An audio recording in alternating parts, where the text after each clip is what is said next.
Menlu menyebut status siaga 1 telah ditetapkan ke seluruh wilayah Suriah untuk merespons eskalasi situasi negara itu. Sebelumnya status siaga 1 hanya untuk beberapa provinsi. KBRI Damaskus juga telah memberitahu rencana kontingensi dan evakuasi kepada masyarakat Indonesia di Suriah. Menurut data Kemlu, ada 1.162 warga negara Indonesia di Suriah.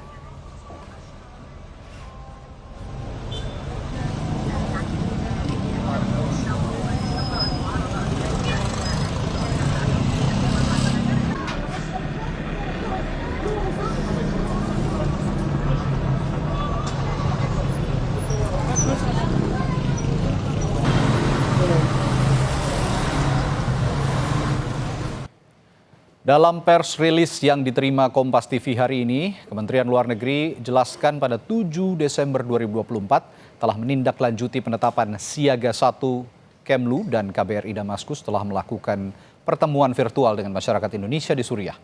Tujuan pertemuan memberikan briefing situasi keamanan terakhir dan briefing langkah kontingensi termasuk evakuasi, kata Direktur Informasi dan Media Kementerian Luar Negeri Hartio Harkomoyo.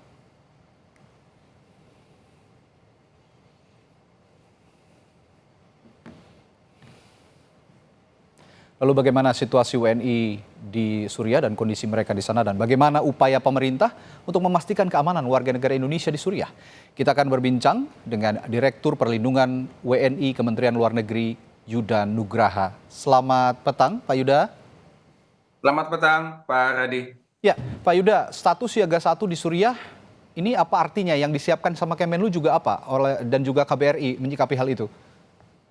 Ya, baik Pak Radi. Ya. Jadi jauh sebelum pemerintahan Bashar al-Assad jatuh, Kementerian Luar Negeri dan juga KBRI Damaskus telah menetapkan rencana kontingensi untuk mengantisipasi adanya eskalasi yang terjadi di Suriah. Nah, dalam konteks rencana kontingensi tersebut ada 3 tahapan, yaitu siaga 3, siaga 2, dan siaga 1. Siaga 1 ini adalah siaga tertinggi, di mana kita memandang bahwa situasi sudah membahayakan warga negara kita. Nah, jadi sebelum Damaskus jatuh, ya, pada saat pasukan koalisi oposisi yang dipimpin oleh HTS, Hayat Tahrir al-Syam, sudah mencapai kota Homs, kita menetapkan status siaga 1 karena kota Homs ini adalah kota terakhir sebelum mencapai Damaskus. Jadi itu sudah ditetapkan untuk seluruh Suriah yang tadinya awalnya hanya ada di Aleppo, kota Hama, dan beberapa kota yang lain. Ketika kita melihat bahwa pergerakan pasukan HTS sudah mendekat kepada Damaskus, kita tetapkan siaga 1 untuk seluruh. Baik, dengan eskalasi konflik yang terus meningkat, sudah ada proses evakuasi terhadap WNI kita di Suriah?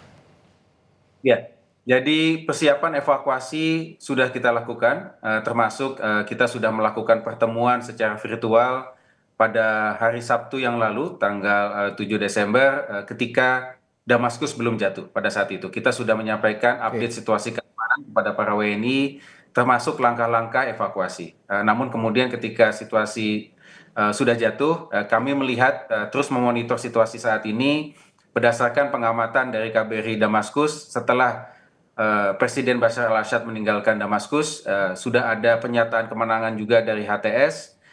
Situasi relatif mereda, namun masih dinamis di lapangan. Untuk itu proses evakuasi persiapan yang tetap kita lakukan, namun untuk pelaksanaan kita masih melihat sikon yang terakhir.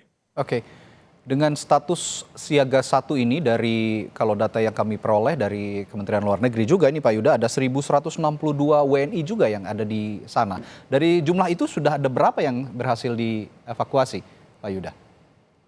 Untuk saat ini belum ada yang dievakuasi, ya, karena tadi kami menyampaikan bahwa sudah ada deeskalasi karena sudah ada pernyataan kemenangan dari kelompok oposisi. Namun lagi kami tetap memonitor dari dekat situasi yang ada karena perkembangan keamanan masih sangat dinamis di lapangan. Dapat kami sampaikan bahwa 1.162 ini adalah data yang disampaikan oleh imigrasi Suriah. Di mana mayoritas ini adalah pekerja migran kita, utamanya yang bekerja di sektor domestik, dan kemudian mahasiswa dan pelajar. Oke, ada pekerja migran, ada pelajar dan juga mahasiswa yang berada di Suriah ya, dengan jumlah 1.162. Ini data dari Keimigrasian Suriah. Nah, artinya tadi kalau Anda mengatakan ada deeskalasi, artinya ini juga memungkinkan sebenarnya status siaga 1 ini untuk diturunkan, begitu ya Pak Yuda ya?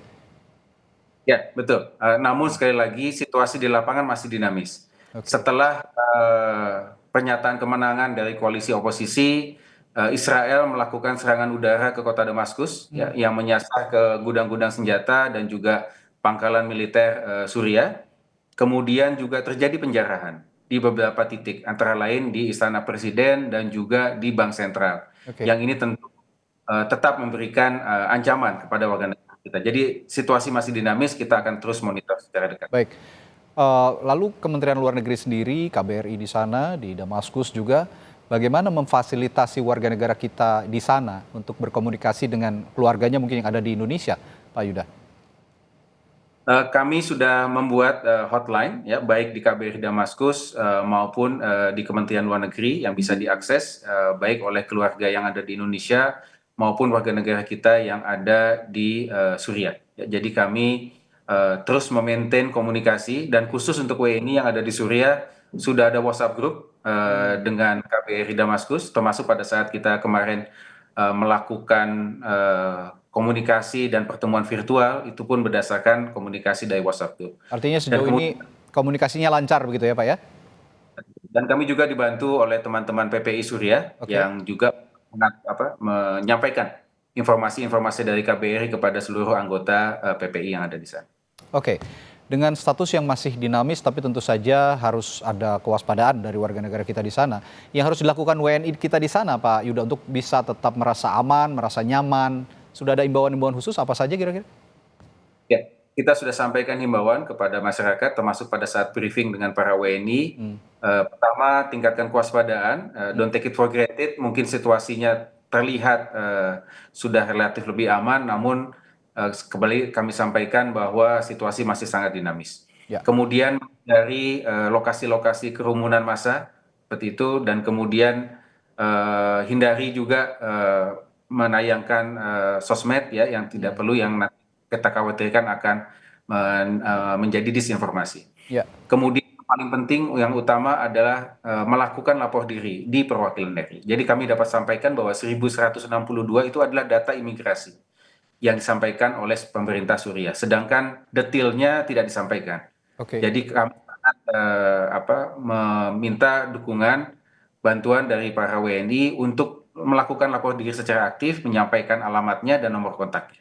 Itu akan sangat membantu Baik. ketika kita melakukan proses evakuasi. Sejauh ini tapi ada keluhan Pak Yuda dari warga negara kita di sana, apa ada yang kekurangan, misalnya kekurangan logistik di saat situasi yang tidak menentu ini terjadi di Suriah? Berdasarkan komunikasi kami dengan para WNI, tidak ada warga negara kita yang menjadi korban konflik ini, dan kemudian dari sisi logistik juga masih relatif aman. Oke. Namun Baik.